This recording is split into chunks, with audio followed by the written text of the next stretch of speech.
Bismillahirrahmanirrahim. Assalamualaikum warahmatullahi wabarakatuh. Waalaikumsalam. Alhamdulillah wassalatu wassalamu ala man la nabiyya wala ba'dah wala rasula ba'dah wa ala alihi wa ashabihi wa man sara ala nahjihi ila yaumiddin, amma ba'du. Qala Allah ta'ala ya ayyuhalladzina amanu taqullaha haqqa tuqatih wa la tamutunna illa wa antum muslimun. Wa qala subhanahu ya ayyuhalladzina amanu taqullaha wa qulu qawlan sadida yuslih lakum a'malakum wa yaghfir lakum dhunubakum wa man yuti'illaha wa rasulahu faqad faza fawzan 'azima. Kita ketemu lagi di pelajaran kita tafsir di surat Al-A'la ayat yang terakhir, ayat yang ke 19.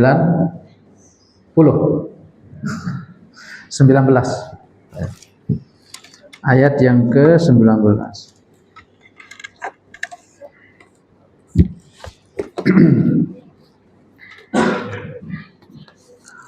Ayat yang ke-19, Allah Ta'ala berfirman, A'udzu billahi minasyaitonir rajim. Kalla la tuti'hu wasjud waqtarib. Sekali-kali tidak, jangan kamu patuh kepadanya wahai Muhammad, dan sujudlah serta dekatkanlah dirimu kepada Allah. Sekali-kali tidak, janganlah kamu patuh kepadanya dan sujudlah serta dekatkanlah dirimu kepada Allah.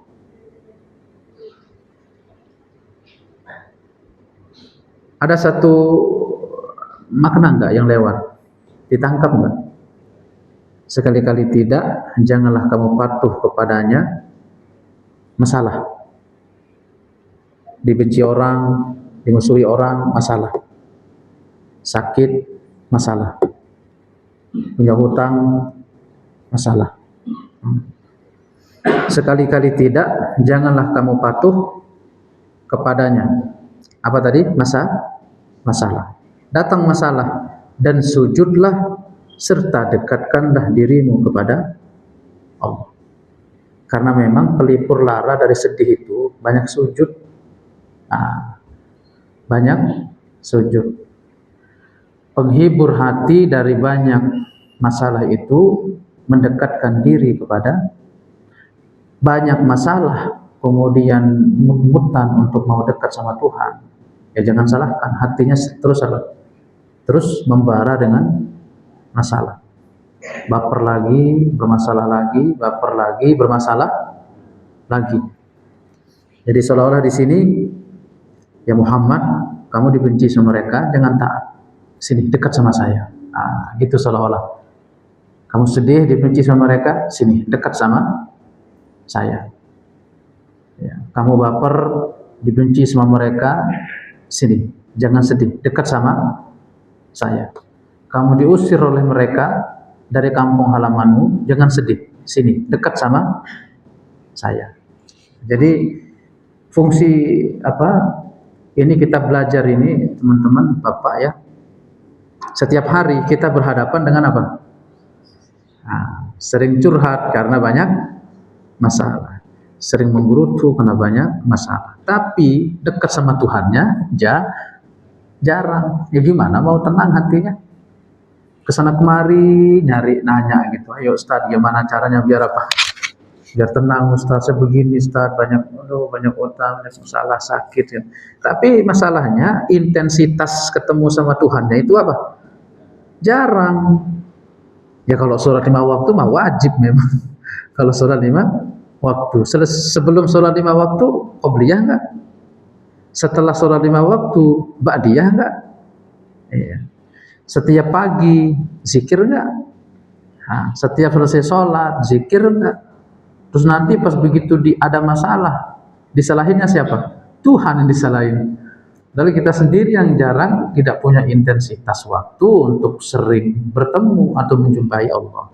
Jadi seolah-olah begitu. Ayat ini itu kita langsung to the point. Poinnya apa? Sebesar apapun masalahmu, dekatkan diri kepada siapa? Allah. Dan simbol dekat itu disimbol kuat dengan apa? Sujud. Orang itu kalau udah masuk ke sholat, itu biasanya bawaannya memang tenang kalau sudah masuk ke sholat. Ya. Makanya dianjurkan kalau misalkan jamaah imamnya itu bacaannya apa? Bagus, supaya orang juga tenang gitu. Jangan udah masuk sholat banyak hutang, bacaan imamnya amburadul lagi, ya, tambah bikin jadi apa? Jadi mumet gitu kan? Udah ada banyak masalah kita, denger imam baca ayat juga apa? Bermasalah gitu. Jadi nggak tambah apa? Nggak tambah tenang. Makanya bagus kalau imam itu yang apa? Bagus bacaan, dan jangan panjang-panjang.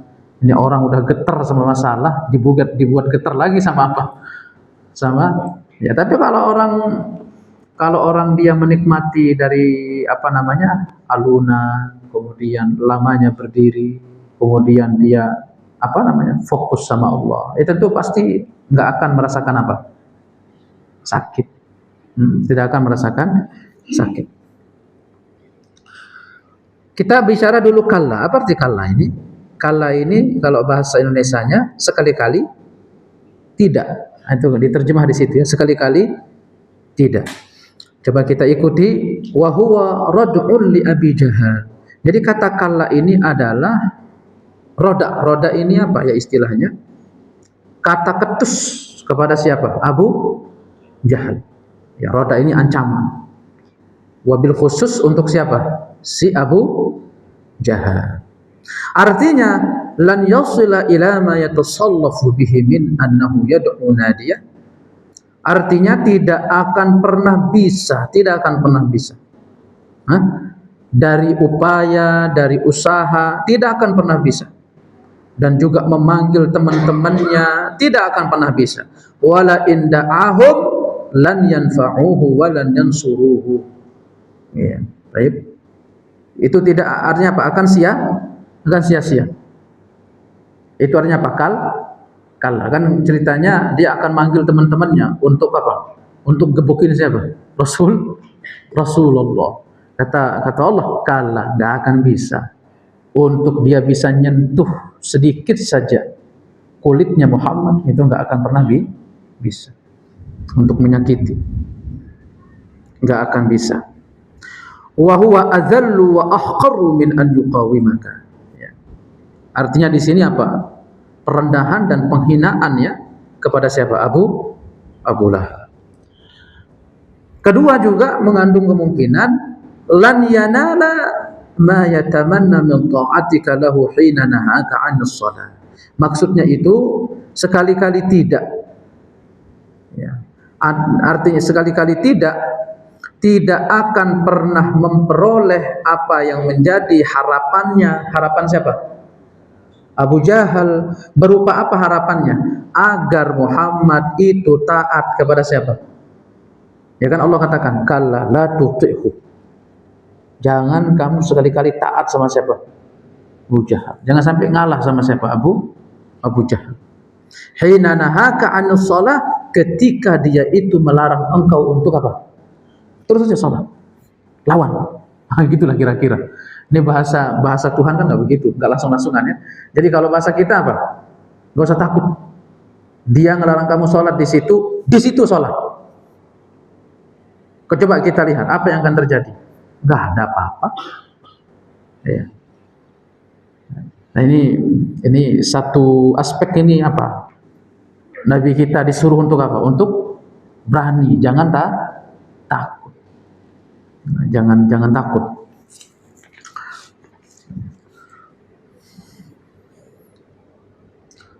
Dan satu arti dari as-sidqu itu nggak takut, itu di sidik. Sidik itu apa namanya?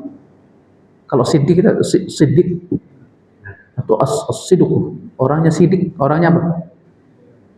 Orangnya sidik, orangnya apa? Beneran. Sidik jujur. Nah, jujur. Abu Bakar as-siddiq. Berarti Abu Bakar orang yang makna jujur itu makna jujur itu dia berani mengucapkan sesuatu meskipun dia tahu ucapan itu beresiko untuk dirinya. Itu adanya apa? As-sidq. Ya. Seperti siapa? Seperti pernah kita cerita, yaitu Ibnu Mas'ud. Ibnu Mas'ud, beliau tahu kalau baca ayat itu pasti akan dipukuli sama siapa? Abu Jahal. Abu Jahal. Nah, Abu Jahal. Tapi dilakukan sama beliau. Nah, itu namanya apa? Jujur. Jujur itu orang yang berani berhadapan dengan apa? Resiko. Nah. Dan ini apa namanya? Tergantung orang cara memandangnya. Ada orang pertimbangan hati-hati disebutnya. Ada orang tidak penuh pertimbangan, konyol disebutnya. Iya. Ada orang hati-hati pertimbangan disebut apa? Hati-hati orangnya. Ada orang tidak penuh pertimbangan disebutnya apa? Konyol. Itu mata kita yang ngelihat gitu loh. Iya. Misalkan pokoknya yang penting udah ngomong mau beresiko dirinya, keluarganya apa, kadang-kadang nggak mikir dia. Yang penting sudah apa? Barangkali itu yang dimaksudkan sama satu peribahasa. Qulil haqqa walau kana murra. Katakan yang benar itu meskipun pahit. Pahit memang dibenci atau di apa gitu. Tapi dia nggak berpikir itu. Nah, kalau kacamata manusia kan begitu. Yang pertimbangan disebut apa? Hati-hati. Yang tidak pertimbangan seperti tadi disebutnya apa? Konyol. Konyol sih, nggak pertimbangan, dipukul lo kan? Ya, makanya yang pertimbangan dong, yang hati-hati dong. Nah, kalau saya beda bahasa saya. Pertimbangan ini beda tipis sama apa? Pengecut. Nah, yang tidak pertimbangan ini beda tipis dengan apa? Pemberani. Tinggal kosakatanya dirubah. Kalau pandangan manusia, orang yang tadi yang di sebelah kanan saya, ini disebut apa? Konyol. Memang andanya salah cara melihatnya. Kalau dia speak up dalam kebenaran, itu bukan konyol. Itu apa namanya? Berani. Justru kita yang kadang diam-diam ini, ngapain? Pelan-pelan. Bukan pelan-pelan, mah ente pengecut itu. Apa? Penakut memang gitu. Memang nggak berani. Gitu. Ya. Ini tinggal dua sudut pandang itu aja. Kadang ada orang melihat di sini begini, ada orang melihat di sini begini. Ya, nah kadang-kadang yang dilihat konyol oleh manusia itu justru itulah konsep yang diinginkan oleh siapa? Oleh Tuhan. Kalau nggak ada sikap-sikap konyol menurut kita, mungkin Islam nggak akan sampai ke kita. Coba lihat Ibnu Mas'ud itu. Mus'ab bin Umair. Dia menerjang peperangan, ditombak di mana? Di lehernya. Mungkin ente bilang, kayaknya kurang pertimbangan deh gitu. Kalau sekiranya tadi agak begini mungkin nggak lewat itu apa? Tombak. Memang sengaja. Nah itu, kalau tadi pertimbangan itu beda-beda tipis sama apa? Pengecut. Kalau yang konyol tadi itu apa? Pemberani. Ya, nah sekarang antum mau jadi orang ya pertimbangan atau mau jadi orang yang ini apa ya konyol. Kadang-kadang kita butuh sikap konyol itu, wallah kita butuh. Ya seperti siapa tadi? Seperti Ibnu Mas'ud. Akhirnya dengan kekonyolan Ibnu Mas'ud menurut kita ya, kekonyolan Ibnu Mas'ud ternyata dia itu telah mengubah satu aliran takdir yang dari itulah Abu Jahal apa? Terbunuh karena konsep Tuhan berjalan. Ketika Abu Jahal mukul telinganya siapa?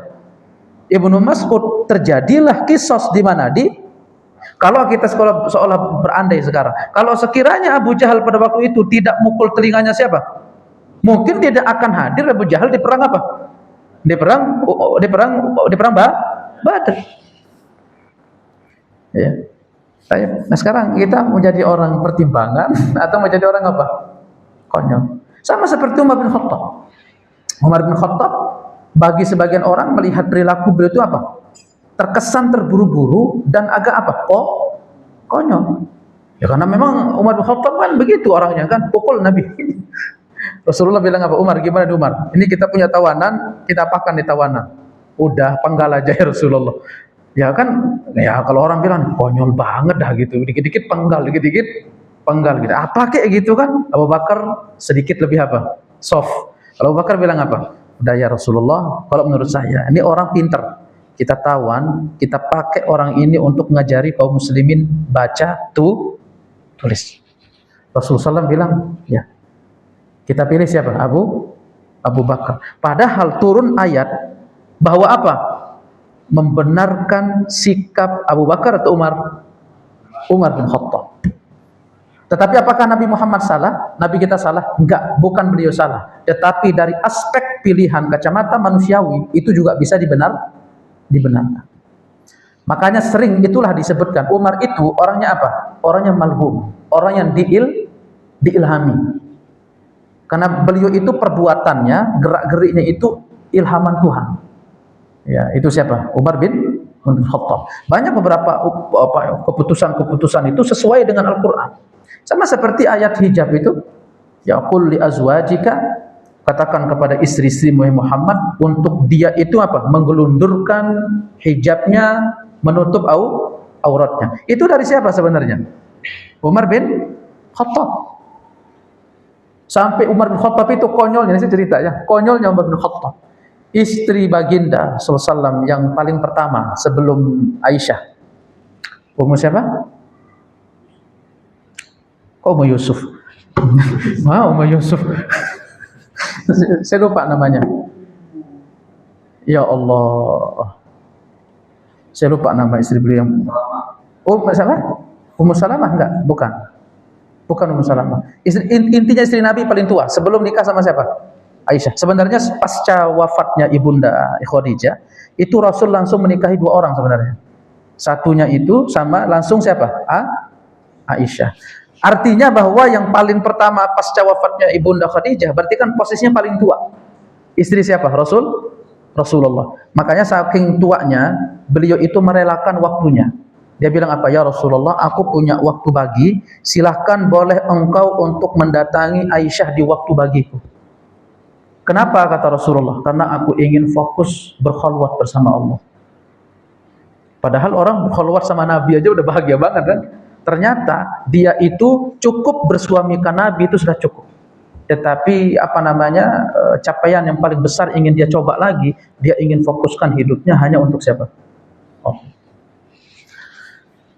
Ya, taib. Nah, ceritanya ketika ayat hijab ini enggak dikabul-kabulkan sama. Kan Umar bin Khattab itu berulang kali datang minta ngasih saran. Ya, ngasih saran. Ya Rasulullah, suruh istri-istri engkau itu untuk nutup diri pakai hijab. Karena dulu memang istri Nabi itu belum pakai hijab belum. Ya belum. Ya kadang rambutnya kelihatan. Ya antum tahu istri Rasul sallallahu alaihi wasallam. Ya kan enggak mungkin pasti rupawan kan begitu. Orang lihat istri Nabi itu enggak enak, masalahnya istri Rasulullah. Orang mau lihat lama istri Rasul gitu kan. Dan gitu kan enggak enak gitu kan. Makanya Umar tuh selalu datang minta, ya Rasulullah, suruh istri engkau itu untuk apa? Untuk apalagi ibunda Aisyah. Ya kan? Istri paling apa? Paling muda.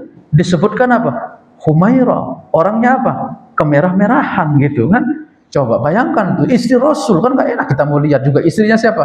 Rasulullah sallallahu alaihi wasallam. Berulang kali Umar bin Khattab itu untuk minta ya Rasulullah untuk ditutup. Turunkan ayat, minta sama Allah turunkan ayat khusus untuk apa? Hijab. Sampai akhirnya Umar bin Khattab itu kehilangan cara.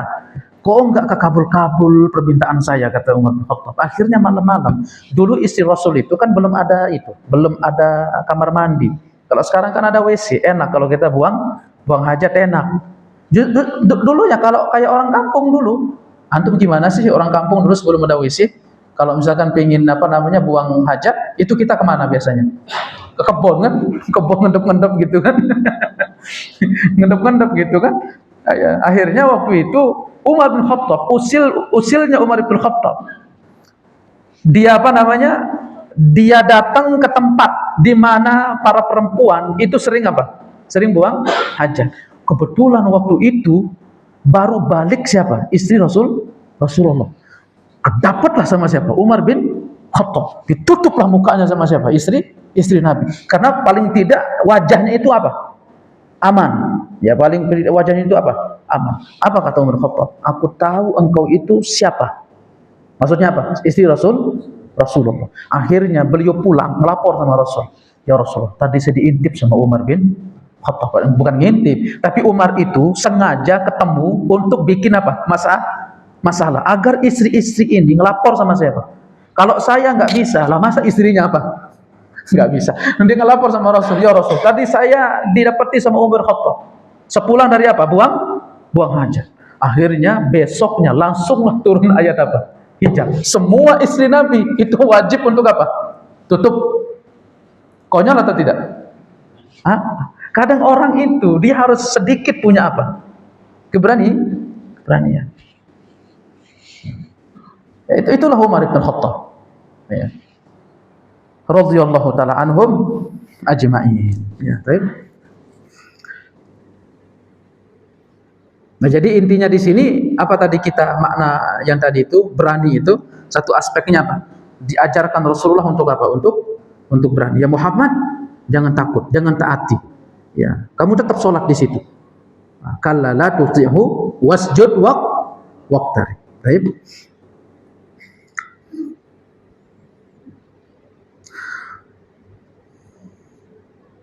Kemudian ayat la tuti'hu, ya, la tuti'hu. Ini sama dengan surah Al-Qalam ayat 8. Fala tuti'il mukadzibin.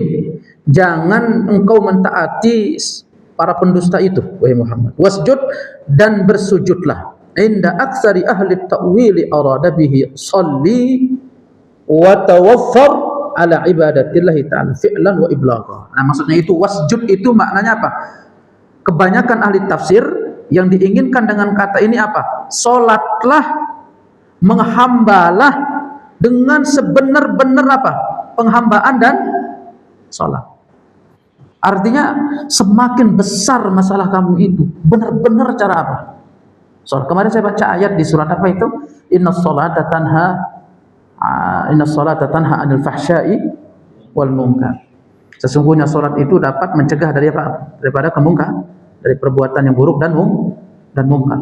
Karena memang salat itu dia mampu mampu menjaga dan mampu menolak apa? Kemungkaran, bahkan mampu menolak apa? Masalah. Tetapi salat yang seperti apa dulu?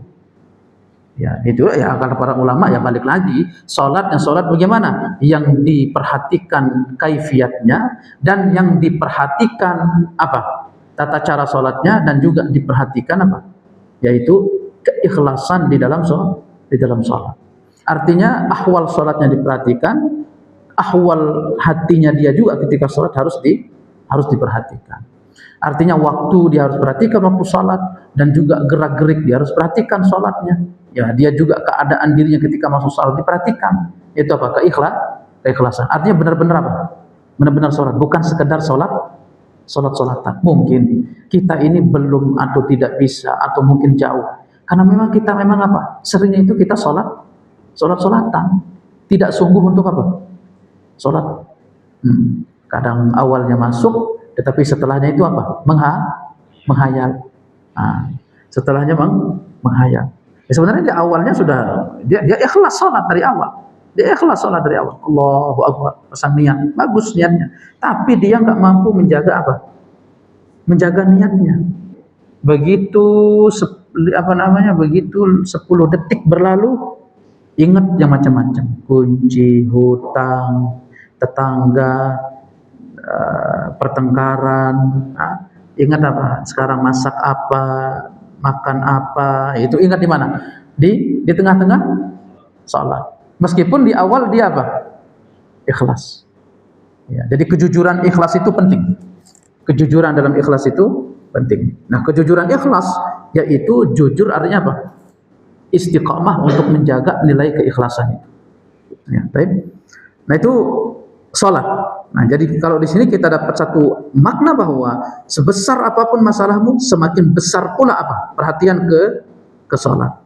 Wal yaqilla fikruka fi hadzal adu, dan sedikitkanlah fikiranmu tentang orang ini. Jadi jangan itu terus dipikirin. Wahai engkau, wahai siapa? Muhammad. Kamu sholat fokus sama saya. Jangan kamu fokus terus sama siapa sih? Fulan. Abu Jahal.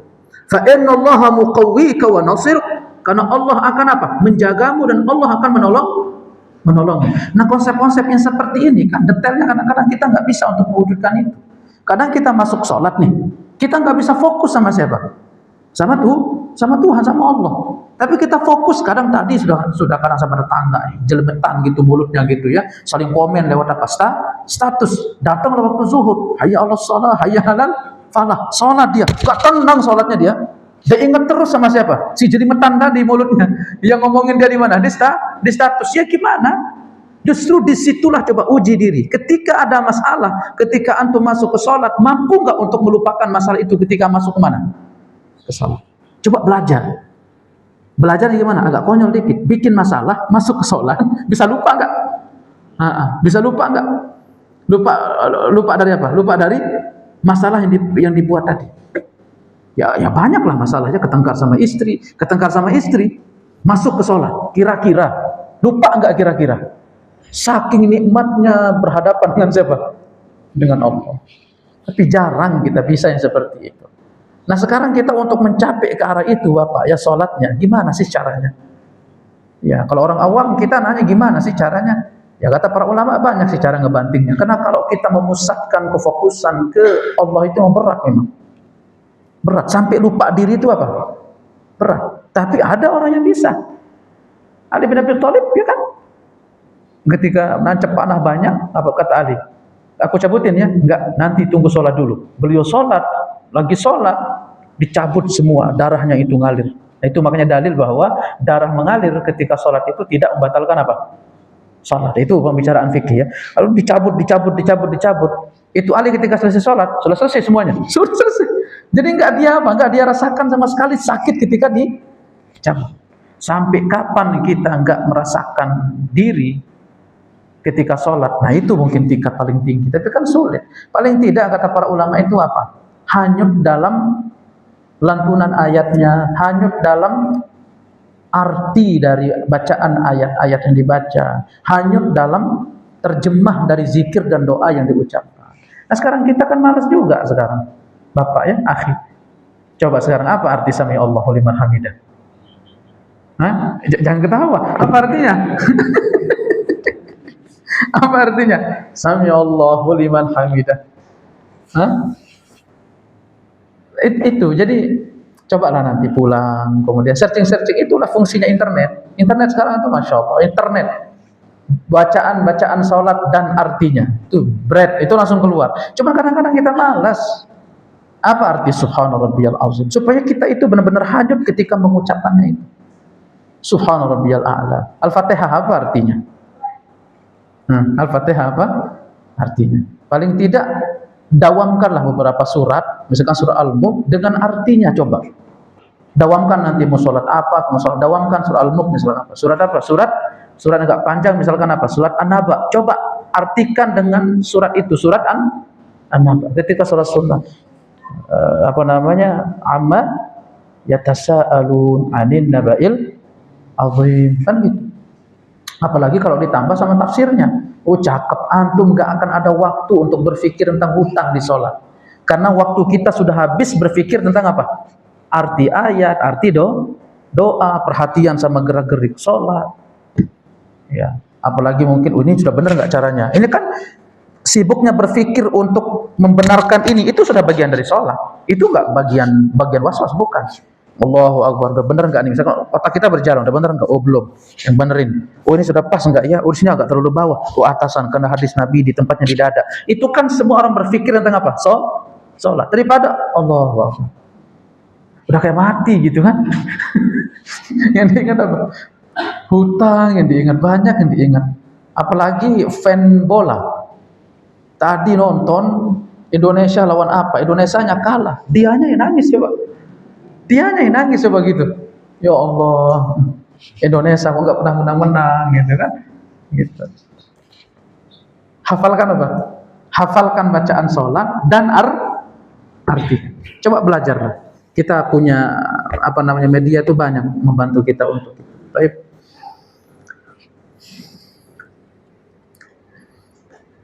Nah, sedikitkanlah berfikirmu kepada siapa? Kepada musuhmu ini. Wa qala ba'dhum, sebagian lagi mengatakan wasjud, yang dimaksudkan apa? Al-khudu'. Khudu' itu apa? Tenang, tunduk, ya. Patuh itu artinya. Wa qala akharun balil murad nafsus sujud fi shalah. Yang lain lagi mengatakan bahwasanya wasjud itu maksudnya apa? Sujud di dalam salat. Memang sujud itu sendiri yang dimaksudkan. Ya. Wa qala waqtarib, kemudian Allah berfirman apa? Dan mendekatlah. Ya Allah, ini panggilan luar biasa ini. Panggilan kasih sayang.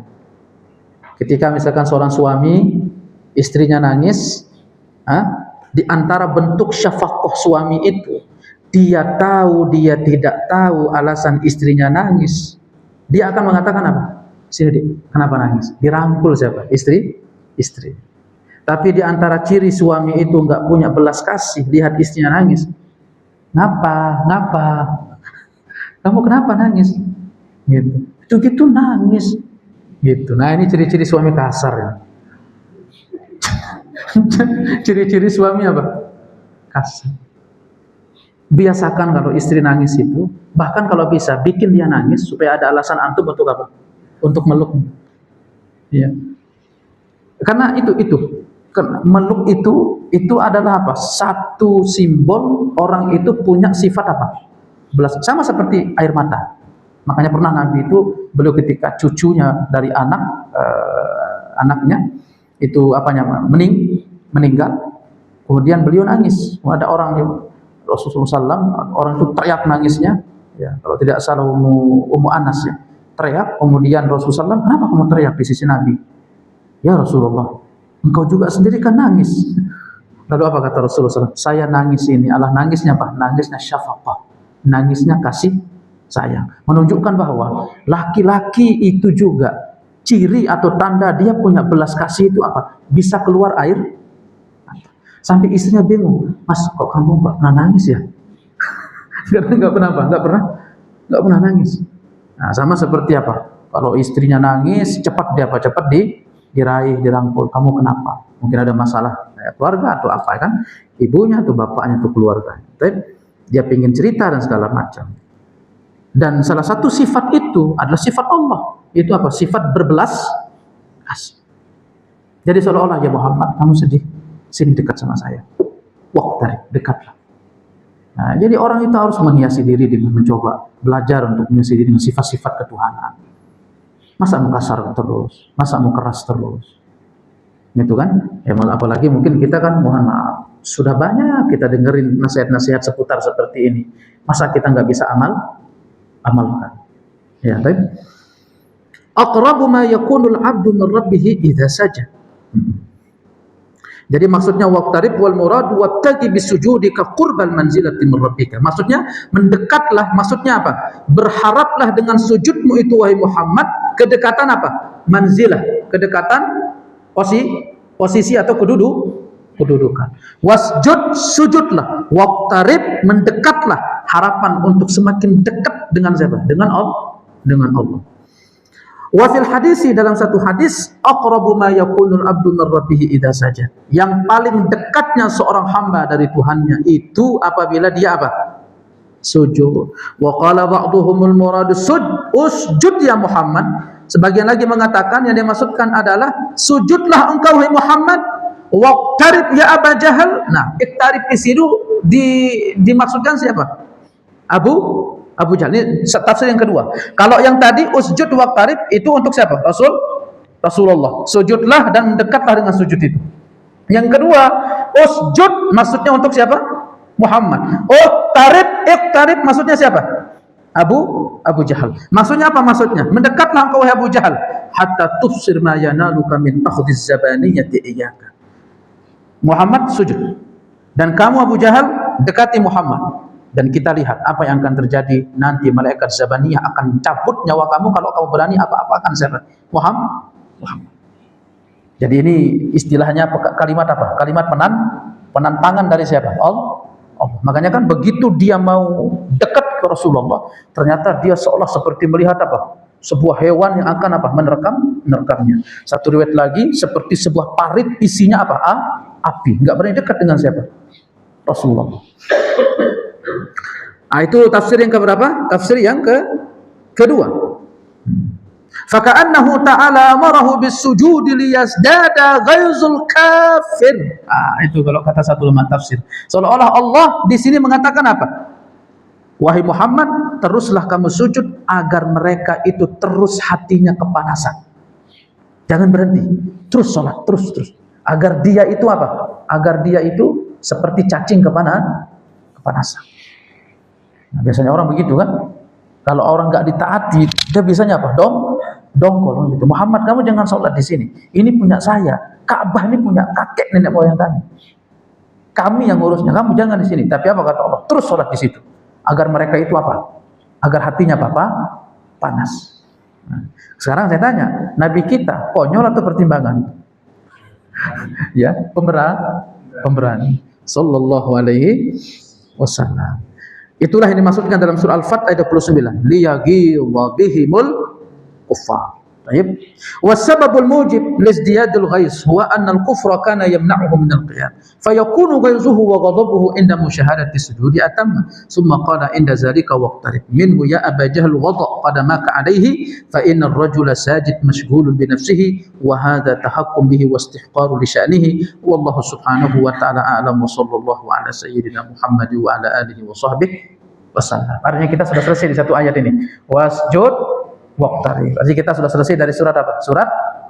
Surat Al-A'la. Dari ayat 1 sampai ayat 19. Terakhir, yuk tarib, mendekatlah engkau wahai siapa? Abu Jahl. Coba kamu dekat ke dia, Muhammad.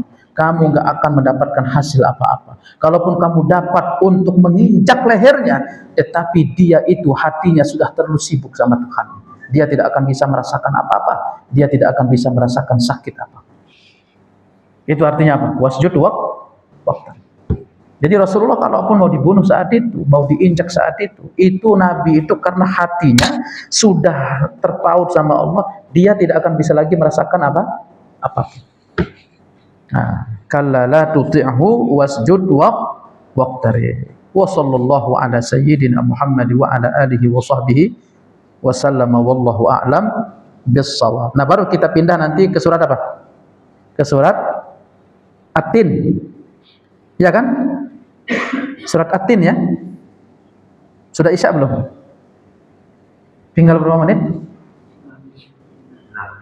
6 menit lagi. A'udzu billahi minasyaitonir rajim. Bismillahirrahmanirrahim. والتين والزيتون والطور سينين وهذا البلد الأمين. والتين والزيتun, demi buah tin dan demi buah zaitun. Watturi sinin, dan apa? Demi gunung Sinai. Wa hadzal baladil amin, dan demi negeri apa? Mekah al-amin, yang aman. Memang Allah sudah mematok Mekah itu sebagai negeri aman. Makanya tidak boleh orang membuat provokasi di mana? Di Mekah. Laknat Allah akan turun kepada kaum yang sengaja buat ribut di mana? Nah, itulah kenapa kebijakan politik apapun di Mekah sama Madinah disesuaikan sama ayat ini. Untuk satu tujuan, untuk menjaga amanah dari Allah, untuk menjaga dua kota suci itu menjadi apa? Menjadi aman. Ya, baik. Makanya kebijakan-kebijakan politik itu harus mengarah ke situ. Enggak boleh orang buat rusuh di mana? Di Mekah, apalagi mungkin bom mengarah ke situ. Karena ini jantungnya siapa? Umat Islam. Ya. Nah, jadi kadang ya pertimbangan-pertimbangan seperti ini tuh ada aspek-aspek kebenaran. Ya, jangan juga kadang konyol di tempatnya kita sebut pemberani. Ya. Pertimbangan di tempatnya kita sebut hati. Konyol tidak di tempatnya disebut apa? Bodoh. Tetapi pertimbangan tidak di tempatnya itu disebut apa? Pengecut. Nah, yang penting kalau ada alasan-alasan kuat untuk mempertimbangkan itu ya nggak apa-apa. Itu nggak apa-apa. Apalagi sekarang kan dunia sedang tidak aman-aman. Semuanya lagi apa? Lagi perang.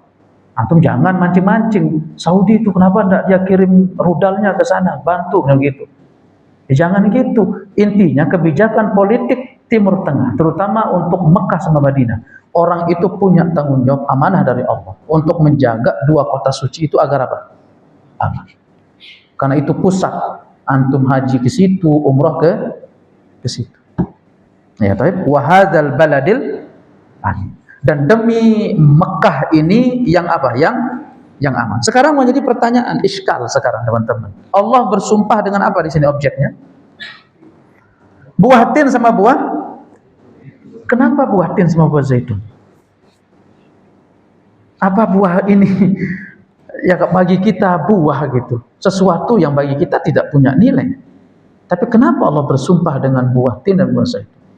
Makanya oleh para ulama mencoba menggali kenapa Allah bersumpah dengan buah tin dan karena biasanya segala sesuatu yang menjadi objek sumpah, yang dijadikan objek sumpah oleh Allah, biasanya sesuatu itu apa? Ya kalau Ka'bah wajar, ya kan? Misalkan kalau Nabi kita Nabi Muhammad dijadikan sebagai objek sumpah wan najm, ya wajar.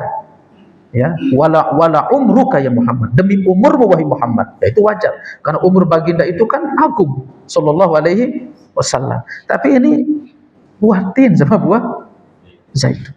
Coba saya ingin ngajak antum bertamasya di sini ya. Allah bersumpah dengan buah apa? Tin sama zaitun. Memang para ulama berbeda pendapat tentang tin sama zaitun ini. Pertama, Imam Ibnu Abbas mengatakan iya, dua buah yang kita kenal. Memang Allah bersumpah dengan buah tin sama buah zaitun. Kata Imam Ibnu Abbas, huwa tinukum wa zaitunukum haza, thumma dzakuru min khawasit tini wa zaituni asya. Kemudian setelah Imam Ibnu Abbas menetapkan bahwa yang dimaksudkan dengan tin dan zaitun di sini adalah tin zaitun, kemudian mereka itu mencoba untuk apa? Untuk menyisir kepada kita tentang sesuatunya yang menjadi keistimewaan dua buah ini. Adapun tin, buah ini adalah buah yang penuh gizi, sekaligus enak dimakan sebagai buah-buahan, dan juga buah mengandung obat. 3. Sebagai buah-buahan enak dimakan. Kemudian apa? Ada yang mengatakan buah tin ini buah arah. Buah arah, tahu buah arah? Tahu ya? Pernah lihat? Enggak pernah lihat? Nanti antum searching ya, buah arah. Nanti searching buah arah, mirip dia. Buah zaitun, tin itu mirip sama apa? Buah arah. Ya. Buah arah. Apa tadi saya katakan? Jadi dia 3. Sebagai buah-buahan enak dimakan. Kedua, sebagai apa? Sebagai mengandung apa? Yang mengandung apa istilah vitamin, gizi, seperti itu ya. Kemudian ketiga apa? Sebagai obat. Dan memang buah tin ini unik teman-teman. Buah tin ini unik. Sebagai gizi, para ahli mereka menyebutkan bahwa makanan ini atau tin ini ta'amun latifun. Dia jenis buah itu buah yang lembut. Sari'ul hotmi, cepat dicerna oleh usus, oleh lambung, oleh usus ya. Oleh apa? Oleh lambung. La yamkuthu fil ma'idah, dia tidak tinggal lama di lambung. Saking cepatnya apa? Tercerna. Ini kita berbicara tentang apa? Tekstur apa? Buah tin dulu. Yulayyinu tab'ah. Dan unik lagi, buah tin ini dapat menjadikan tabiat atau karakter orang itu jadi apa? Jadi lembut. Antum yang suka marah-marah, tensian darahnya, konsumsi apa? Buah tin. Yang darah tinggi gitu, konsumsi buah apa? Buah tin. Berarti dalam satu sisi kedokteran, berarti buah ini mampu untuk menetralisir apa? Darah tinggi. Wa yukhrijur tarassyuha. Dan dia ini saking cepatnya dicerna, dia cepat berubah menjadi apa? Menjadi keringat. Jadi dia itu nggak tinggal lama di mana? Di dalam tubuh membusuk, kemudian jadi apa? Jadi sampah di mana? Di perut. Dia itu cepat dicerna, kemudian cepat keluar, berbentuk menjadi apa? Menjadi keringat. Apalagi teman-teman? Wa yuqallilul balgham. Nah, kita udah azan ya? Azan dulu ya. Kelewatan nanti. Bismillah. Nanti habis azan kita lanjut dulu.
Alhamdulillah, wassalatu wassalamu ala rasulullah. Sebentar ya, sedikit.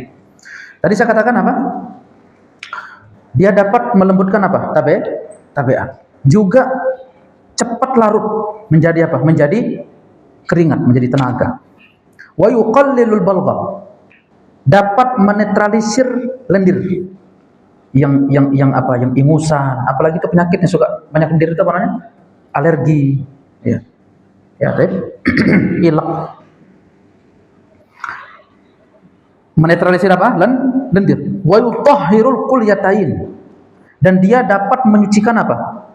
Dua limpa. Ya, limpanya yang kotor. Wa yuzilu ma fil masana min ar-ramal. Dan dapat menghilangkan kotoran yang ada dalam kantong kemih. Romal itu ya sejenis pasir. Itu kalau terkumpul, nah itu yang jadi batu apa? Batu ginja. Dan obatnya itu buah apa? Tin. Nah, itu obatnya buah tin. Apalagi? Wa huwa khairul dan apalagi? Wa yusamminul badan. Dan dia buah ini menggemukkan badan. Ayo yang kurus-kurus. Wa yaftahu masamal kabid wattihal. Dan dia ini dapat membuka masam. Tadi saya searching ya, masam ini di istilah kedokteran itu kayak folikel, kayak pori-pori sejenis itu ya, pada hati dan pada limpa yang apa? Yang tertutup. Pokoknya segala sebab penyakit itu apa yang masuk tertutup itu kan busuk. Jadi apa? Jadi sampah di dalam perut. Nah, dia dapat menetralisir itu. Buah apa? Buah tin. Wa huwa khairul fawaki wa ahmaduha. Ternyata memang benar, buah ini adalah sebaik-baik buah dan paling terpujinya. Wa ruya annahu, diriwayatkan satu riwayat ya, bahwa Sayyidina uhdi Rasulullah sallallahu alaihi wasallam tabaqun min tin. Pernah beliau dihadiahkan satu piring buah apa? Tin. Fa'akala min. Lalu Nabi makan, summa qala ashabih, lalu Nabi bilang sama para sahabatnya, "Kulu, kalian ikut makan." Nah, kan ini hadiah. Kalau hadiah boleh atau tidak Nabi ikut makan? Boleh. Kulu, makanlah kalian. Falau qultu, kalau aku boleh bilang kata Nabi-nya, inna fakihatan nazalat minal jannati laqultu hazih. Kalau boleh aku katakan bahwasanya ada buah surga yang diturunkan oleh Allah ke bumi, yaitu apa? Buah tin. Yaitu buah tin. Li'anna fakihatal jannati bila ajal. Karena ini buah ini asing. Nah, buah ini apa? Buah ini tidak asing. Artinya Rasulullah itu kan pernah naik ke langit dan pernah masuk ke mana? Ke surga. Jadi buah ini bagi saya itu tidak asing, kata siapa? Rasulullah. Apalagi fakuluha, makanlah kalian tin ini, fa innaha taqta'ul bawasir. Karena tin ini dia dapat menyembuhkan wasir. Kalau istilah hortanya itu apa? Ambeyan. Wa tanfa'u atau wa tanfa'u minan niqris, dan juga bermanfaat untuk apa? Untuk kalsium tulang. Itu buah tin yang tua, yang keropos tulang. Rajin-rajin konsumsi apa? Konsumsi tin. Wa an Ali bin Musa ar-Ridha alaihi wassalam. At-tin, buah tin yuzilu nakhatal fam. Dia itu dapat menghilangkan bau mulut. Wa yufawwilu sya'ra, memperpanjang apa? Rambut yang botak-botak, ya, yang rontok. Konsumsi buah apa? Wa amanun minal falid, dan dapat mencegah kelumpuhan dini. Lumpuh, ya. Apalagi wa amma kaunuhu dawaan, adapun tin ini sebagai buah obat, yutadawi bihi fi ikhraji fudulil badan. Dia mampu mengeluarkan bakteri-bakteri atau penyakit yang ada di badan. Nanti kita lanjut ya. Intinya buah tin ini itu menyimpan apa? Banyak keunikan dan banyak rahasia sebagai obat, sebagai buah-buahan, sebagai apa tadi? Sebagai gizi. Bahkan buah ini itu unik. Kalau antum perhatikan, searching buah tin ini unik. Kalau umumnya buah itu dimulai dari apa? Berbunga dulu, berbunga, kemudian dia menampakkan benihnya atau apa istilahnya ya. Bentuknya kecil, kemudian jadi besar, kemudian hijau, kemudian menguning, kemudian merah, kemudian apa? Matang. Beda kalau buah tin. Kalau buah tin dia berbuah sebelum berbunga. Dia memang agak unik. Nanti kita sebutkan di tafsirnya ya. Dan tin ini dia itu satu buah yang tidak memiliki musim. Jadi kapan buahnya jatuh, berbuah lagi. Buahnya jatuh, berbuah lagi. Kan ada kalau jenis buah itu apa? Bermusim. Subhanakallah hamdika, asyhadu an la ilaha illa anta, astaghfiruka wa atubu ilaik. Assalamualaikum warahmatullahi wabarakatuh. Nanti kita lanjut lagi. Baik.